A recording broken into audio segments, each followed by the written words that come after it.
비욘세 노래 대박이죠. 모르네. 아이, 참. 공부도 안 하고 영화도 안 보고 도대체 뭐 하면 사는 거 모르겠다.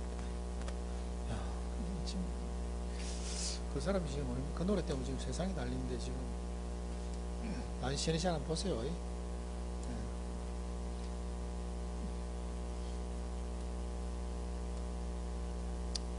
자, 다음에 금융론 파트 한번 볼게요. 페이지 137페이지.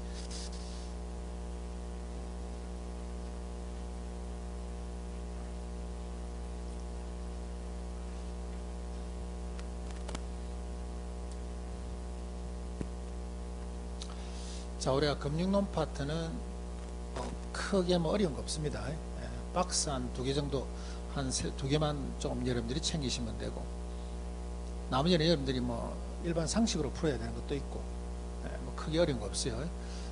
그래서 우리가 금융론 파트에서는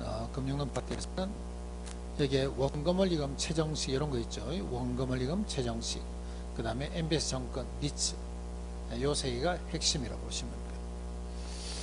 자, 138페이지 한번 볼게요. 138페이지 보시면은 지분금융, 부채금융, 매자닌금융이 있습니다. 지분금융, 부채금융, 매자닌금융. 지분금융이라는 것은 뭔데 하게 되면 여러분들이 그냥 주식 사는 거라 보시면 돼. 주식. 그 다음에 부채금융이라는 것은 은행에 그냥 돈 빌린다 보시면 돼. 그래서 지분금융이라는 것은 여러분들이 지분 투자하면 배당 받죠. 배당. 그런 것들이 지분금융. 부채금융이라는 것은 은행에서 돈 빌리면 여러분들 뭐 줘야 됩니까? 이자 주셔야 돼. 이자 주는 것은 부채금융. 그래서 배당 지분이란 말이 나오면 지분금융, 그 다음에 이자란 말이 나오면 부채금융. 매자닌금융이라는 것은 요거는 지분과 채권의 형태를 같이 갖고 가는 것이 이게 매자닌금융입니다. 혼합형 금융이라 보시면 돼요. 지방에는 요거 좀 가지기가 좀 어려울 거예요. 이런 것들도 여러분들이 뉴스 가만히 보시면은 우리 유명인사들 뉴스에 뭐 예를 들어 PC 이런 것들 뭐 예를 들어서 분해하니까 안에서 무슨 금융이 나왔다는 것들이 다 매자닌 금융입니다. 매자닌 금융. 쌍방울 뭐 해장 무슨 뭐 전환사채 발행하고, 옛날에 뭐 조국 마누라 정영신 PC에서 보니까 뭐 매자닌 금융이라는 어떤 이런 전문 용어가 나왔다. 이런 것들이 전부 다 매자닌 금융입니다. 매자닌 금융. 그래 지방에서는 매자닌 금융을 조금 접하기 어려워요. 경기 좋을 때는 지분 형태로 가다가 그 다음에 경기가 안 좋을 때는 뭐 채권 형태로 바뀌는 것이 이게 매자닌 금융입니다. 그래서 우리가 지분금융하고 매자닌 금융만 조금 기억할게요. 지분금융에는 종류 뭐 있습니까? 그러니까 거기에 신디케이트의 신, 조인트벤처의 조, 리츠의 리, 공매한 정자의 정, 그 다음에 투자펀드의 펀, 그렇게 해서 신쪼리 정펀하시면 되겠죠. 지분금융에는 신쪼리 정펀하시면 돼. 그 다음에 부채금융, 우리가 이거 조금 있으면 다 비울 겁니다. 여러분들이 비우는 것들은 부채금융. 그 다음에 매자닌금융이라는 것은 신주 인수부 사채, 전환사채, 그 다음에 후순위 대출. 신주 인수부 사채, 전환사채, 후순위 대출, 이런 것들은 매자닌금융이라고 보시면 돼요. 그래서 지분금융, 부채금융, 매자닌금융 종류 물어보는 거 잘 나옵니다. 나오게 되면 학급 문제라고 보시면 돼요.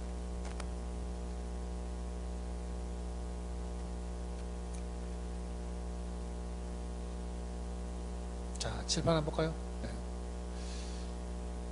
그래서 지분금융이라는 것은 주식 발행합니다. 지분 판매하는 거죠. 자기 돈, 자기 자본 조달하기 위해서 주식 발행하고 지분 판매하는 것을 갖추는 지분금융. 그 다음에 저당권 설정해서 사채 발행하죠. 타인 자본 조달합니다. 타인 자본 조달하는 것은 이거는 부채금융. 그래서 은행에서 남한테 돈 빌려주는 거 있죠. 은행에서 남한테 돈 빌려주는 것은 부채금융. 그래서 이런 것들은 뭐 이자 발생하죠. 신탁금융, 회사채 발행하고 MBS, ABS 다 이런 것들은 발생 안 한다 봐야 돼요. 돈 빌려가 이자 주죠. 신탁금융 돈 빌려가 이자 주죠. 회사채 발행하고 이자 줘야 되죠. MBS, ABS 전부 다 이거는 이자라 보시면 돼요. 혼합금융, 신주 인수급 사채, 전환사채, 후순위 대출, 이렇게 해서 3개만 좀 기억해 놓으시면 됩니다.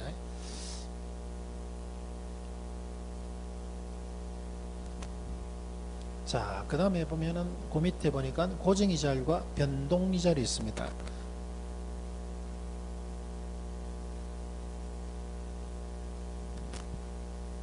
고정이자율과 변동이자율.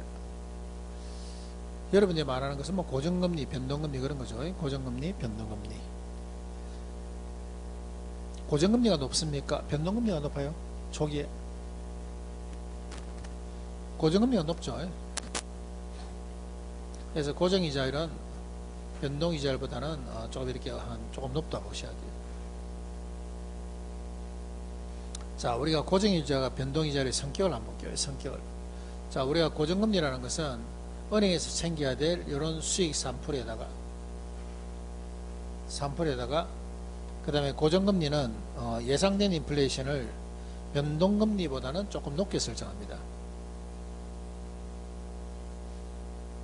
그래서 우리가 고정금리가 5%가 된다는 것은 은행 가져가야 될 3%에다가 예상된 인플레이션 2%를 더하게 되면 이게 5% 된다 봐야 돼요.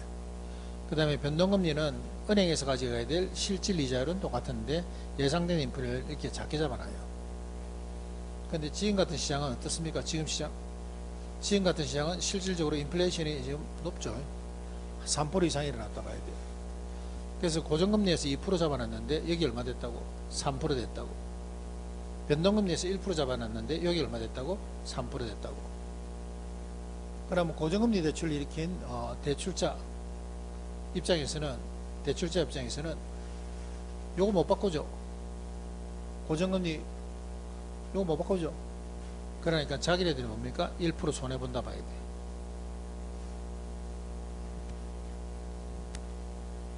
이해되세요? 근데 변동금리는 어떻게 됩니까? 변동금리는 인플레이션 때문에 2% 올라갔죠. 여기 바로 어디로 갑니까? 차입자. 이게 위험의 첨가예요. 대출자 자기가 받아야 될 화폐 가치의 유럽, 인플레이션에 따른 화폐 가치의 하락 위험을 누구한테? 차입자한테 바로 넘어오죠. 여기 뭡니까? 변동금리입니다. 됐나요? 지금 올해 이제 하반기부터는 금리가 올라갈 겁니다. 금리가 조금 올라갈 거예요. 자, 그 다음에 요거 한번 볼게요. 내가 고정이자를 8%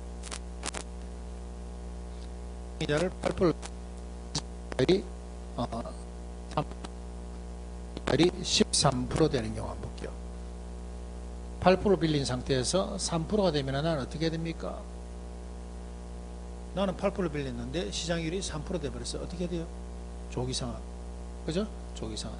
이 조기상환이 대출자 입장에서는 위험이라고 보시면 돼요. 그런데 13% 돼버리면 어떻게 돼요? 내가 8% 빌리는데 시장이자율이 13%야. 그때는 그대로 그냥 유지해야 되죠. 유지해야 돼. 자, 그 다음에 변동이자는 어떻게 구성되는가 볼게요. 변동금리라는 것은 기준금리에다 플러스 뭡니까? 가상금리가 붙습니다.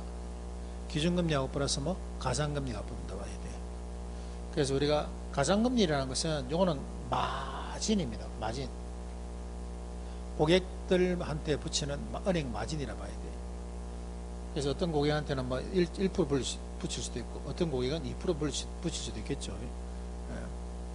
그래서 고객님 은행에서 가면 항상 그러죠. 고객님은 우리 은행의 VIP시기 때문에 0.1% 저희들이 공제드리겠습니다. 이랍니다. 본인만 VIP 아니죠. 다 VIP야. 0.1% 공제해 주시는 대신에 적금 좀 들어주시고 그 다음에 카드 반환했는가 또 물어봅니다. 카드 반환 안 있으면 카드 좀 하나 반환해 주시고 그 다음에 한 달에 3번 정도의 어떤 계좌 이체를 좀 해주셔야 됩니다. 이렇게 이야기합니다. 그거 안 하게 되면 또 금리 또 올린다 그래. 못됐죠. 참 못됐습니다. 그죠?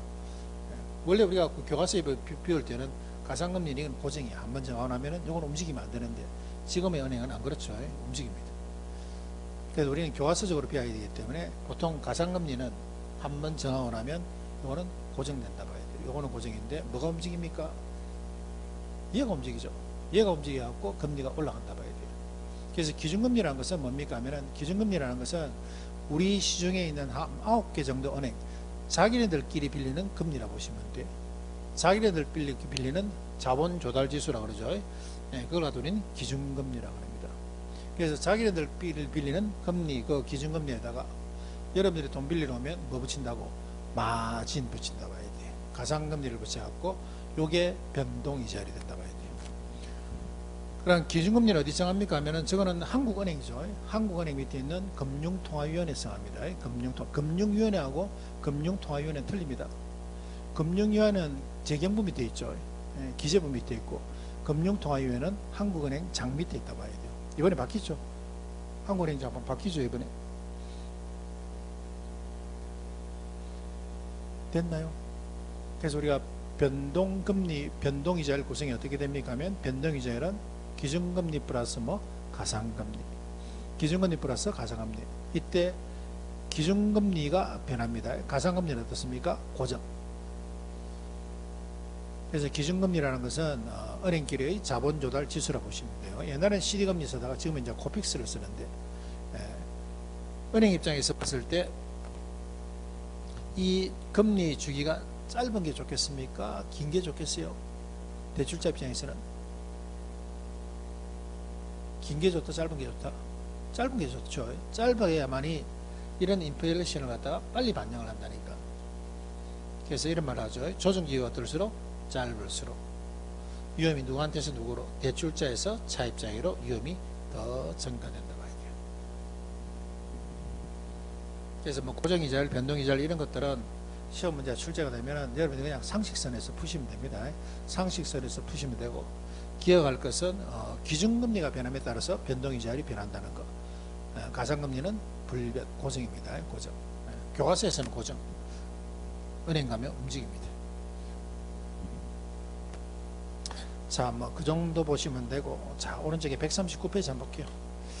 139페이지 보시면은 거기에 이번에 저당의 상환 방법, 원금균등 방식, 그 다음에 원리금, 그 다음에 최정시. 이거는 우리가 금융론 파트에서 시험 문제 필히 나오는 거죠. 저당의 상환 방법, 그거는 별표 하나 치놓을까요? 이거는 시험 문제 필히 나옵니다. 이론상의 문제는 여러분들이 푸시면 되고, 그 다음에 계산 문제는 그냥 풀지 마세요. 계산 문제는 여러분들이 조금 힘들어 하시는 경우가 있기 때문에 시험 나가면 그냥 풀지 마시고, 원금균등하고 요거 한 번은 제가 풀어볼 겁니다. 원금균등 방식은 계산 문제 잘 푸시는 분들은 요거는 풀고 가시면 돼요. 근데 원리금은 어렵습니다. 원리금은 시간이 많이 걸려요. 요것도 마찬가지입니다. 요것도 저당의 상환 방법도 요것도 어디 보자? 기출문제 보시면 돼요. 요것도 기출문제에서 계속 돕니다. 자, 칠판 한번 볼까요?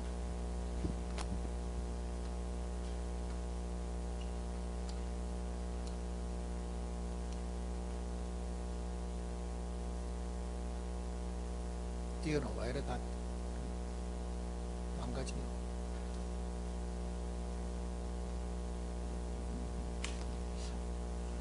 앞에 여기 빨리 나오나?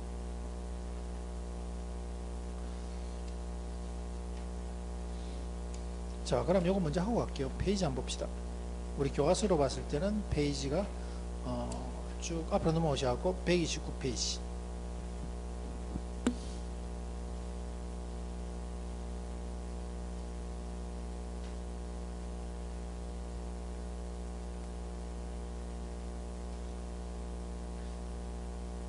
자, 129페이지 보시면은 담보인정 비율하고 총부채 상환 비율이 있습니다. 담보인정 비율하고 총부채 상환 비율, 그것도 별표. 13회에 걸쳐 갖고 시험 문제 한 10번 나와요. 13회 동안 한 10번 이상 나옵니다. 시험 문제 1분 안에 충분히 풀 수 있고, 이거는 암기로 푸시면 돼요. 암기로. 계산기 굳이 쓰실 필요 없습니다. 자, 실판 깨지는데 여기가 부채입니다. 부채.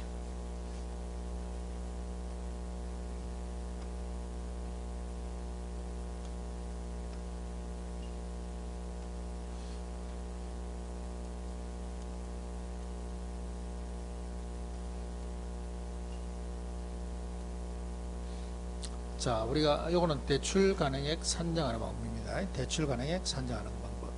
자, 내가 집이 있어갖고 집을 들고 가는 사람이 있고, 그 다음에 상가가 있어갖고 전방을 들고 가는 사람이 있다 볼게요. 전방을 들고 가는 사람. 그래서 우리가 집 들고 가게 되면은 뭐 봅니까 하면 LTV하고 DTI 봅니다.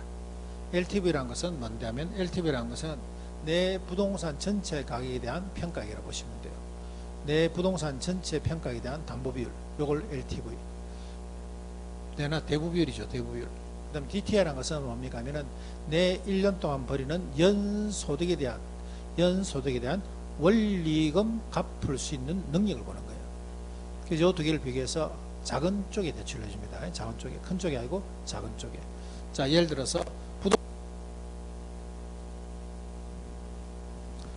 부동산이 5억짜리인데 울산 여기 지역의 담보인정 비율이 70%라고 봅니다. 70%.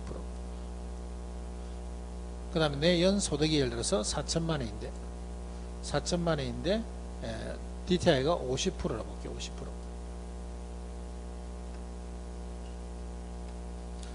그럼 우리가 LTV로서는 돈 얼마 빌릴 수 있습니까? LTV를 얼마 빌릴 수 있어요? 3억 5천 빌릴 수 있죠. LTV는 얼마? 3억 5천 대출이 된다 봐야 돼요. 자, 얘는 뭐가 됩니까 하면 얘는 부채입니다. 말 그대로. 말 그대로 부채요. 여기 얼마라고? 3억 5천이라고. 3억 5천. 그러면 3억 5천을 빌려주는 게 아니죠. 3억 5천 보면 뭐합니까? 기다려. 잠시 기다려봐.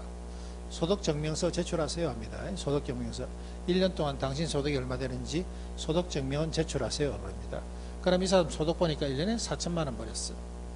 근데 울산에서 DTI를 갖다가 50% 줬습니다. 그럼 원리금 갚을 수 있는 능력이 얼마예요?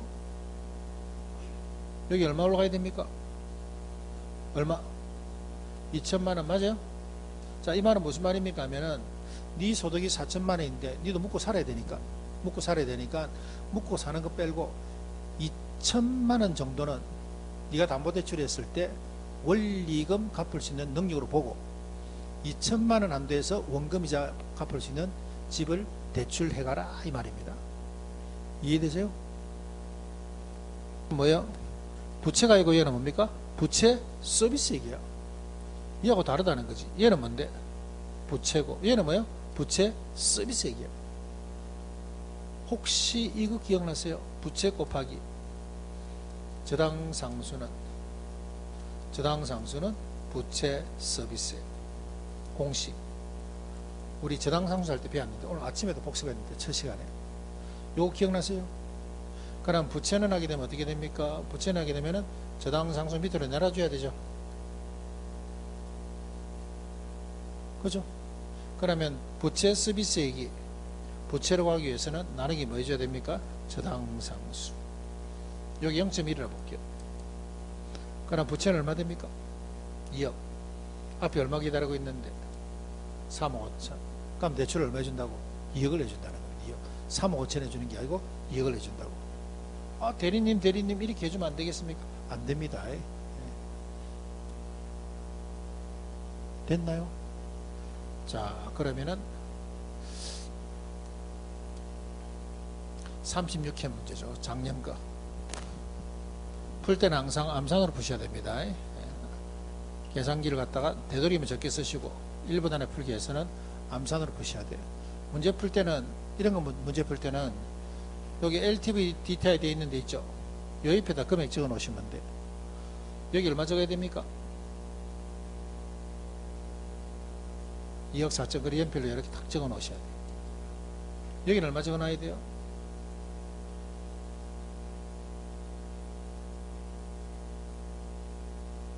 여기는 얼마 적어야 됩니까? 예? 일단 우리가 원리금은 얼마인데?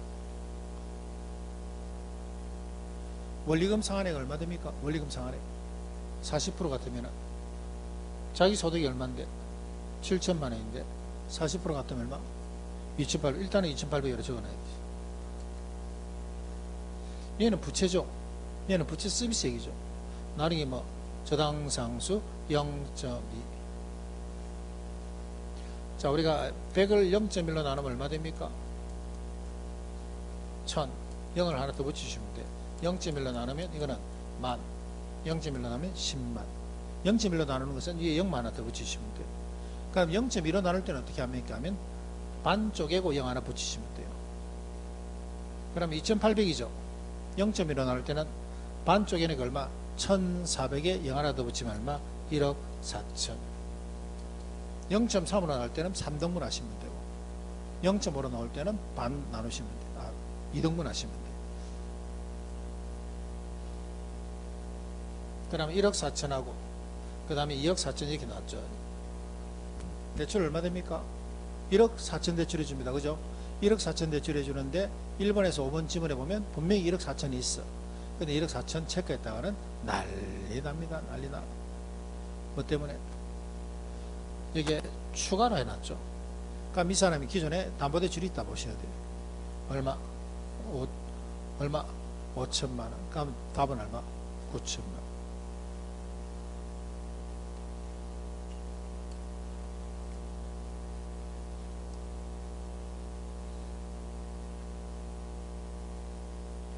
자, 교과서 한번 볼게요.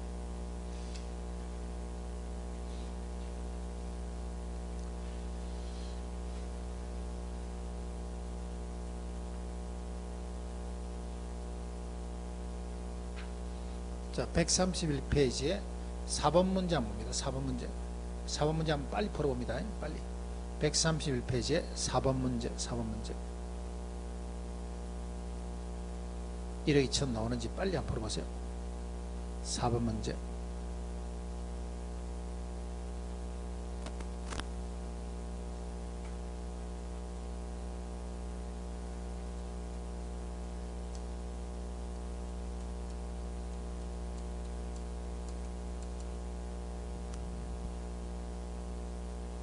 (131페이지에) 4번 문제. 그냥 눈으로 푸셔야 됩니다. 암산으로 푸시면 돼. 계산기 쓰실 필요 없습니다. 얼마 나와요? 1억 2천 나와요? 1억 2천 됐나요? 자, LTV는 얼마 나오는데? LTV 이 사람 집이 얼마짜리입니까? 집이 4억짜리인데 LTV가 70%니까 LTV 얼마? 2억 8천. 뭐라 해야 됩니까? 기다려. 그죠? 기다려. DTI 이 사람은 소득이 얼마인데? 이 사람은 소득이 얼마예요? 4천만 원인데 소득 대비 DTI를 몇 프로 줬습니까? 50% 같으면 얼마? 2천만 원인데 저당 상수가 얼마? 0.1 같으면 DTI를 빌릴 수 있는 돈은 얼마? 2억. 그럼 이 사람은 대출이 얼마 된다고? 2억 된다고. 2억. 근데 지문에 2억 체크했다가 또 난리 나죠. 보니까 얼마, 기존에 얼마 대출이 있어요? 8천만 원. 그럼 답은 얼마? 1억 2천. 자, 왼쪽에 2번 문제 한번 풀어봅니다. 왼쪽에 2번 문제. 자, 왼쪽에 2번 문제는 틀린 것은, 다른 문제하고 틀린 것은 이 사람이 사업자 자금 대출 내갖고 매년 1200만 원씩 이자를 갖고 있습니다. 1200만 원씩 이 사람이 이자를 갖고 있어. 자, 요거 활용해서 한번 풀어봅니다.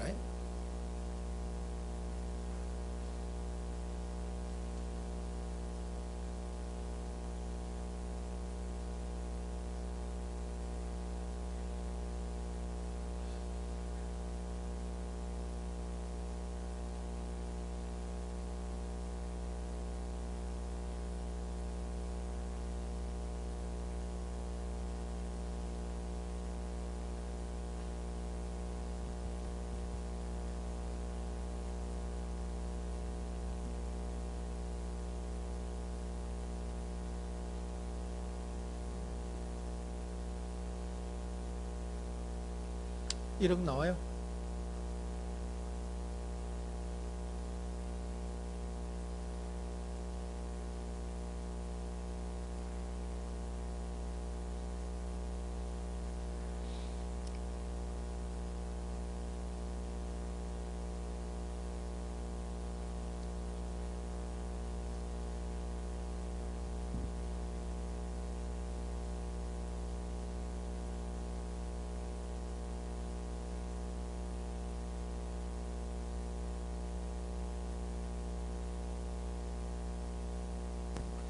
이 사람 LTV를 빌릴 수 있는 돈 얼마예요?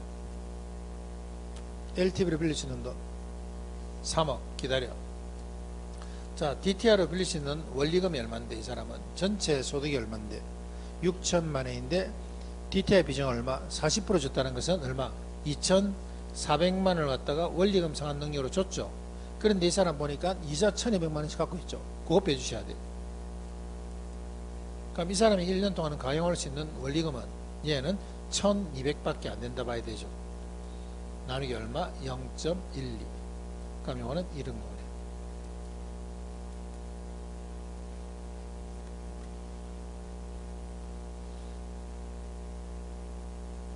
됐죠?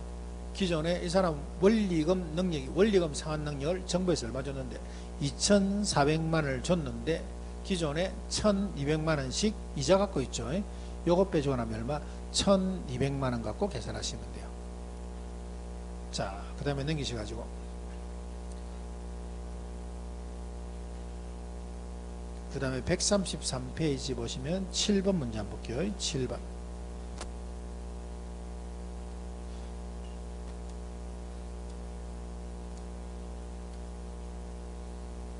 자, 요겁니다. 요거. 자, 이번에는 뭐 들고 왔습니까? 하니까 이번에는 전빵 들고 왔습니다. 자, 우리가 상가 들고 갈 때는 LTV는 똑같아요.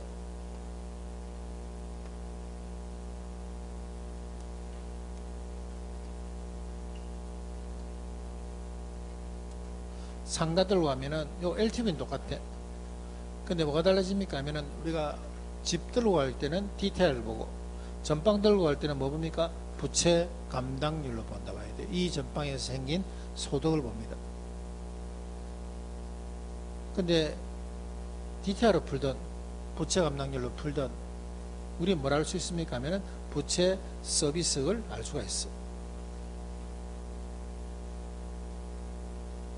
됐나요? 자, 그 다음 나머지 똑같은 방식입니다.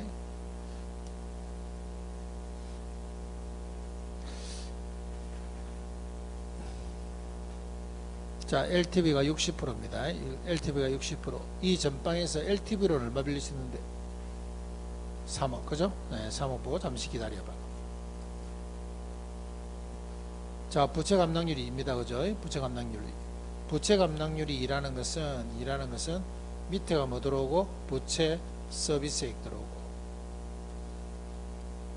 위에는 뭐 올라가야 됩니까? 순영업소득 들어가야 되죠. 순영업소득. 이 사람은 순영업소득이 얼마인데? 얼마? 1억. 그럼 부채 서비스가 얼마입니까?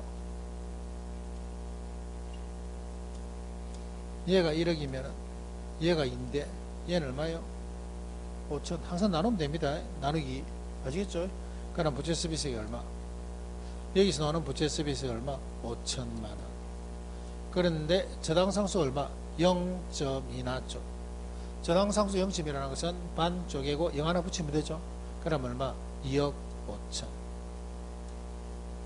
그럼 2억 5천과 3억 중에서 이 사람 대출 얼마 되는데?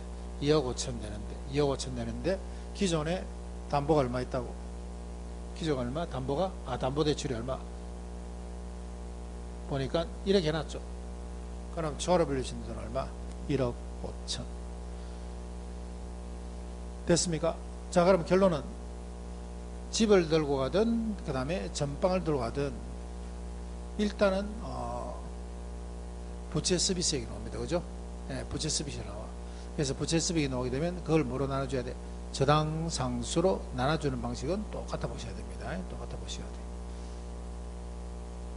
됐죠? 네, 이런 것들은 여러분들이 문제 보시면은 눈으로 푸셔야 됩니다. 눈으로 LTV에다가 적어주시고 DT에다가 적으셔갖고 여러분들이 눈으로 보셔야 돼요. 빨리 보시고 그 다음에 실수해서는 안 되는 것이 추가로 보셔야 됩니다. 실수해서는 안 되는 것이 추가로 꼭 보셔야 돼요. 추가로란 글자가 있나 없나 꼭 보셔야 돼요.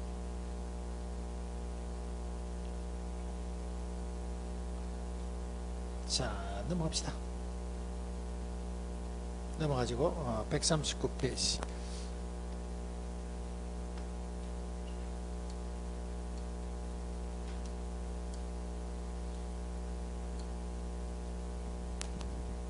자, 요거 한번 볼게요. 원금, 원리금, 최정시. 원금 균등과 원리금 균등, 그 다음에 최정식 상환이죠. 최정식 상환. 원금 균등이라는 것은 뭡니까 하면, 원금 균등이라는 것은 내가 예를 들어서 12개월 1년 동안에 1억 2천 빌렸다면 매달 얼마씩 1,000만원씩 원금을 균등하게 갚아나가야 돼. 1,000만원씩 원금을 균등하게 갚아나감으로 해서 원금이 줄어들면서 이자 원리금이 줄어드는 방식이 원금 균등 상환입니다. 요거죠. 원금 균등 상환이라는 것은 갚아야 되는 원금은 똑같이 상환하죠. 그래서 원금이 줄어들면서 이자도 줄어들고 원리금도 줄어드는 것이 원금균등 상환이에요. 원금균등 상환. 균등 앞에 뭐가 붙어 있습니까? 원금. 균등 앞에 뭐가? 원금.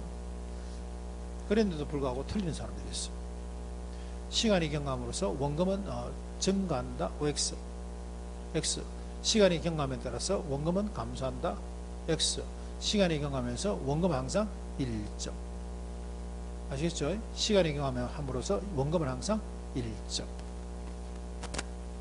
그래서 원금은 시간이 경과해도 어떻게 됩니까? 불변. 이자는 시간이 경과하면 원금이 줄어들죠. 원금이 줄어들기 때문에 감소. 원금이 줄어드는 만큼 이자가 그만큼 줄어드는 만큼 원리금도 똑같이 줄어듭니다. 이게 원금균등 상환 방식. 됐나요? 근데 원리금균등 상환 방식은 틀리죠. 원리금균등 상환은 여러분들이 내는 게 똑같아. 3억을 빌렸으면 한 달에 예를 들어서 150만 원씩. 원리금 자체가 뭐가 됩니까? 균등이야. 한 달에 150만 원씩 꼬박꼬박 내는데 안에서 무슨 싸움을 하고 있습니까? 하면은 이자하고 원금 저거 둘이서 싸움이에요. 나는 원리금을 계속 한 달에 300만, 150만 원씩 내고 있는데 저거 둘이 싸움한다니까. 처음에는 이자가 많고 처음에 원금 요거밖에 안 되죠. 근데 갈수록 이자는 줄어들고 원금은 늘어나는 방식. 이게 원리금 균등 상환입니다. 그러면 시간이 경감에 따라서 원리금은 어떻게 됩니까? 원리금 균등 상환 방식은 시간이 경감으로써 원리금은 균등, 이자는 감소, 원금은 증가합니다. 증가. 그래서 원리금 균등이기 때문에 시간이 경과해도 원리금은 어떻게 되고? 균등. 얘는 원금은 균등. 이거 잘 나오죠. 원금 증가요. 그래서 우리가 예를 들어서 1억을 갖다가 30년을 빌린다 하더라도 원금균등 상환으로 빌리게 되면은 30년 기간 중에서 15년 지나고 나면 딱 원금의 반이 갚아지죠. 5천만 원이 딱 갚아져. 근데 원리금균등 상환으로 빌리게 되면 5천만 원이 갚아지려면 한 20년 넘어야 됩니다. 20년 넘어야 돼요. 무슨 말 아시겠죠? 20년이 넘으셔야 돼요. 그래서 원리금균등 상환이라는 것은 갈수록 이자는 줄어들고 원금은 어떻다? 증가하는 방식입니다. 원리금은 어떻게 해요? 원리금은 똑같아 봐야 돼요. 자, 그것은 얘는 3자부터 해야 되죠. 3자. 만 39세까지. 그래서 미래 소득의 증가가 예상되는 젊은 저소득층. 그 다음에 보유기간이 짧은 차입자들이 빌리는 것이 최정식 상환입니다. 최정식 상환. 여기는 아무도 못 빌리죠. 여기는 아무도 못 빌립니다. 아무도 빌릴 수 있는 사람이 없는데. 네. 그래, 최정식 상환은 요거는 이자가 높고 위험해요. 얘는 이자가 높고 위험하다 봐야 돼. 젊은 층들이 사고를 많이 내. 회사를 워낙 자주 옮기고 일하다 보니까 사고가 많습니다. 네, 이자는 제일 세다 봐야 돼요. 그리고 이거는 3년 정도 지나고 나면은 중도 상환 수수료가 이제 면제가 되죠. 그러면 3년 정도 지나가면 중도 상환 수수료 면제될 때 이거는 갚으셔야 돼요. 안 그러면 뒤에 부담하는 원리금이 제일 부담이 큽니다. 제일 부담이 크다 봐야 돼요. 그래서 같은 만기로 봤을 때는 얘가 만기가 똑같이 끝나면 은행의 수익은 여기가 제일 커. 근데 제일 위험하죠. 그럼 은행에서는 세 개 중에서 어느 걸 좋아하겠습니까? 은행에서는 어느 걸 좋아하겠어요? 원금, 원리금, 최정식 중에 은행에서 좋아합니까? 그럼 거꾸로 이야기하고 은행에서 주담대대출하게 되면은 은행에서 주택담보대출하게 되면 원금 균등으로 빌립니까? 원리금으로 빌립니까? 원리금 균등으로 빌린다 봐야 돼요. 그죠? 대부분이 뭐로 빌립니까? 원리금 균등으로 빌린다고. 근데 뭐가 좋아요? 원금 균등으로 빌리긴다. 근데 이거는 좀 부담이 되니까 안 빌리는 거예요. 은행 입장에서는 어느 게 제일 좋습니까? 하면 얘가 제일 좋아. 원금이 빨리 회수되기 때문에. 은행층에서 대출자 입장에서 가장 수한 원금, 원리금, 최정식이라고 해야 돼요. 원금 회수가 빠르기 때문에. 근데 전체 예를 들어서 기간이 끝났죠. 전체 만료 기간이 딱 끝났은 시점에 보시면은 그때는 얘가 원리금이 제일 많아. 이자나 원리금이. 그렇지만은 위험하다 그랬죠. 위험하다 그랬어. 자, 물어볼까요? 갚아 나가는 상환 기간이 짧은 순서하면 어떻게 되겠습니까? 원금에 갚아 나가는 상환 기간이 짧은 순서. 원금, 원리금, 최정식. 전체 똑같이 기간이 끝났어. 전체 만료 기간이 끝난 상태에서 원리금이 가장 많은 부분. 누적된 원리금.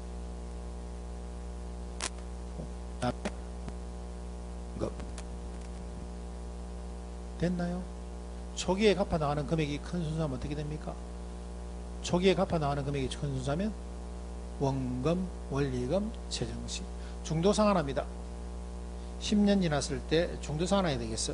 중도 상환했을 때 남아있는 잔금이 많은 순서하면 어떻게 돼요? 최정식, 원리금, 원금. 됐나요?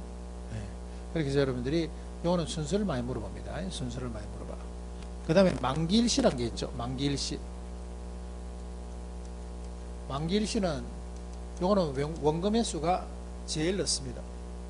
만기일시란 뭐예요? 매달 뭐만 주는 거? 이자만 주다가 끝나는 시점에 원금 다 갚는 거. 그렇기 때문에 원금 회수 기간이 가장 긴 게 만기일시 상황이라고 보시면 돼요. 그 다음에 혹시 거치기간이라는 이야기 들어봤습니까? 거치기간. 거치기간 동안 이거는 뭐 내는 거예요? 이자만 내는 겁니다. 그래서 우리가 돈 빌릴 때는 이자율만 보시지 마시고 거치기간 보셔야 되고 중도상환 수수료 보셔야 됩니다. 중도상환 수수료 보셔야 되고 그 다음에 건재당권이 얼마나 잡히는지도 보셔야 돼요. 은행마다 다 틀립니다. 그래서 거치기간이라는 것은 내가 예를 들어서 30년을 빌렸는데 1년 동안은 뭐만 받겠다고? 이자만 받겠다고. 그죠? 네. 그래서 우리가 이게 뭡니까? 거치기간입니다. 그래서 보통 돈 빌릴 때 자기가 한 2년 정도 지나면은 딴 데서 돈이 돌아서 갚을 수 있을 것 같아요. 그럼 은행에다가 거치기간을 좀 많이 받는 게 유리하죠. 그래서 1년 정도는 주는데 2년은 잘 안 줘. 그래서 대출 상담사들 불러갖고 요즘 뭐 부르면 잘 오죠. 불러갖고 계속 여러분들이 이 은행 저 은행 할 것 없이 다 물어보시면 자기가 어떤 게 좋은가 여러분들이 판단할 수 있을 겁니다. 낼름 이자만 싸다 갖고 하시면은 나중에 또 뭐 또 안 좋은 게 있어. 중도 상환 수수료가 세다든지 이런 것들이 또 변수가 있기 때문에 전체적인 것을 한 몇 개, 한 서너 개 두고 여러분들이 같이 비교를 한번 해보셔야 됩니다. 됐나요? 그 다음에 요거 두 개만 한번 해볼까요? 요거 두 개. 원금, 원리금. 자, 1회차 한번 볼게요. 1회차. 1회차입니다. 1회차. 원금 이자. 1회차 갚아 나가는 원금은 어느 쪽이 많습니까? 예? 여기 이자는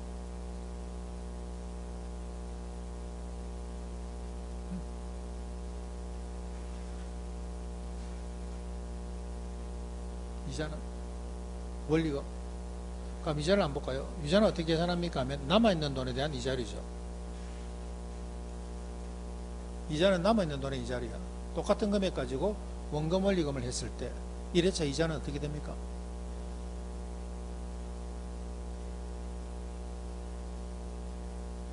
자, 3억 빌린다 볼게요. 그럼 원금 긴동 상환으로 빌렸을 때 이자 얼마예요? 예를 들어 5% 같으면 1회차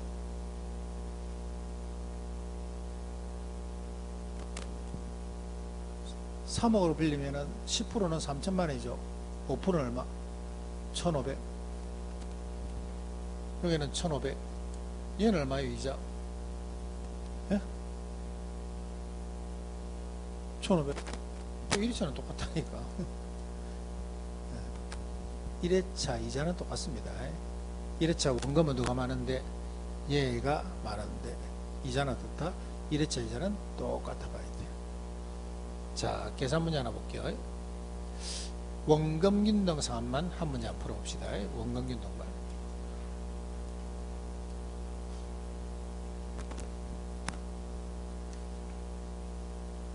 교과서 141페이지에 1번 문제죠. 1번 문제. A씨는 주택 구입하기 위해서 은행으로부터 5억 대출받았습니다. 대출 조건이 아래와 같을 때 9회차 원리금과 13회차 이자입니다. 이자. 조건을 보니까 원금균등 상환입니다.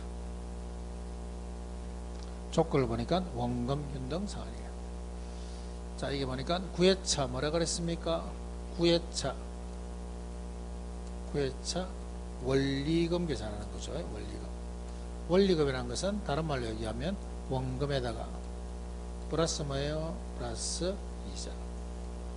자, 원금 어떻게 계산합니까? 원금은 사람 얼마 빌렸어요? 5억. 몇 번 갚습니까? 몇 번? 보니까 대출 기간은 20년. 이 기관이 아니고 기간이죠. 기관이 아니고 기간이 왜 관으로 되어 있는 대출 기간은 몇 년? 20년. 보니까 연단이네. 그죠? 연 단위로 상환합니다.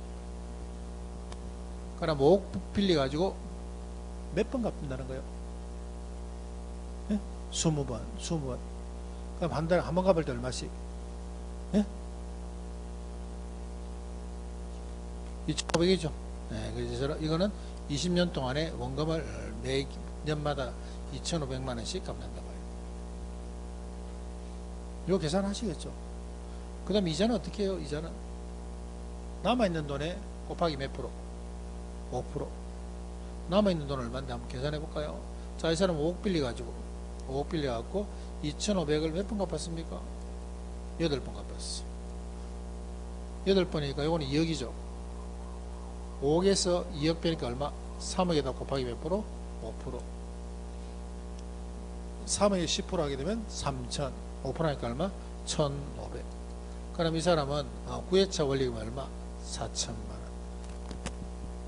원금균등 상환만 이렇게 계산하시면 충분합니다. 자, 그 다음 요거 한번 해볼까요?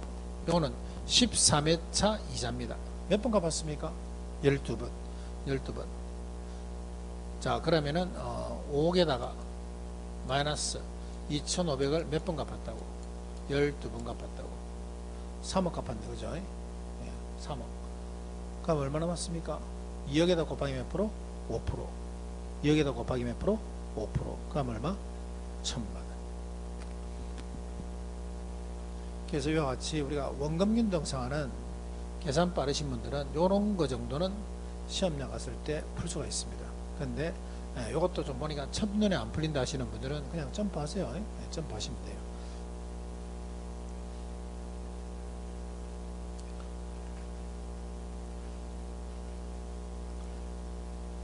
자, 142페이지에 그게 3번 문제 하나 보고 갈게요. 36개 기출.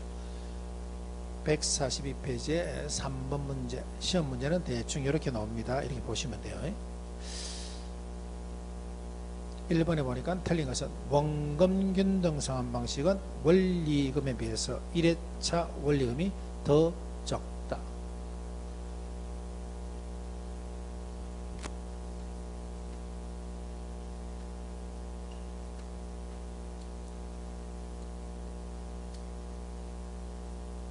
(1회차입니다) 1회차. 자, 원금은 어느 쪽에 많습니까? 그 다음에 이자는 1회차. 네? 자, 얘는 원금이 많고 얘는 같고. 그럼 원리금은 누가 많겠습니까? 원리금은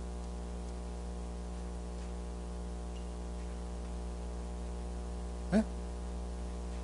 이자는 똑같은 상태에서 얘가 원금이 많으니까 당연히 원리금도 누가? 원금이 많죠. 네. 그래서 1번에 보니까 1회차 원리금이 더 적대서 1번 틀렸죠. 틀렸습니다. 그 다음에 두 번째 만기일시 상환이죠. 만기일시상환은 대출 만기까지 이자만 지급하다가 만기에 원금을 일시에 상환하는 방법 맞고. 세 번째 원리금 균등이죠. 상환기간 중에 납입하는 대출 원리금이 일정하다 맞고, 원리금은 원금에 비해서 대출 채권의 가중평균기간 갚아나가는 기간이죠. 갚아나가는 더 길다. 원리금이 원금보다는 길죠. 다섯 번째 최정식은 초기에는 원리금 상환액을 적게 하고 시간의 경과에 따라서 늘려가는 방식이다 맞죠. 그래서 전반적으로 크게 문제가 이론상의 문제가 나왔다 보시면 돼요. 한 군데 집중해서 놓은 게 아니고 전체적으로 해서 이렇게 해서 크게 나왔다 보시면 됩니다. 그래서 여러분들도 막 크게 이렇게 공부하시면 됩니다. 자, 한번 더 볼까요? 초기에 납부되는 금액이 큰 순서하게 되면 원금, 원리금, 최정식. 남아있는 잔금 비율이 많은 순서하게 되면 최정식, 원리금, 원금. 전체 예를 들어서 누직된 원리금이 많은 순서하게 되면 최정식, 원리금, 원금. 그리고 요 두 개 1회차 봤을 때는 원금은 얘가 많고 이자는 같고 원리금은 얘가 많다고 봐야 되죠. 됐습니까? 자, 요 정도 하고 자, 좀 쉽시다.